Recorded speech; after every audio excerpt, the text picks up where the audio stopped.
یہ بزرگ یا تو انتہا کا بہادر ہے یا پھر بیوقوف ہے. جس نے شاہزیب خانزادہ کو شاپنگ مال میں پکڑا تھا اسے الٹے سیدھے سوالات کیے تھے، اب اس نے اپنے فیس کے ساتھ ویڈیو اپلوڈ کر دیا.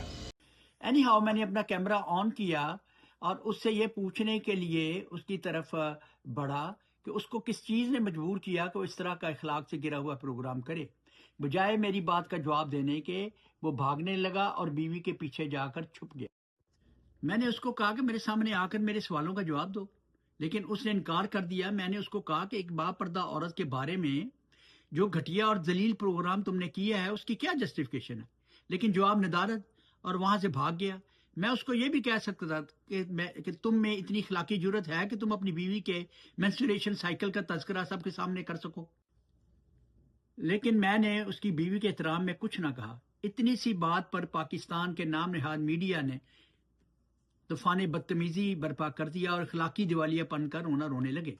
ان میں سے کسی کو پاکستان میں ہونے والی ہیومن رائٹس کی وائلیشن یاد نہ رہی اور ایسا ظاہر کرنے لگے کہ جیسے میں نے نعوذ باللہ کسی پیغمبر کی توہین کر دی.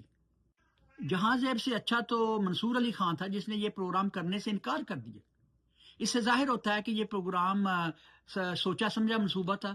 اس کو کرنے سے بہتر تھا کہ جہاں زیب جیو نیوز سے ریزائن کر دیتا، لیکن پیسے کی ہوس نے اس کو اندھا کر دیا اور اپنے آقاؤں کی خوشنودگی میں لگ گیا.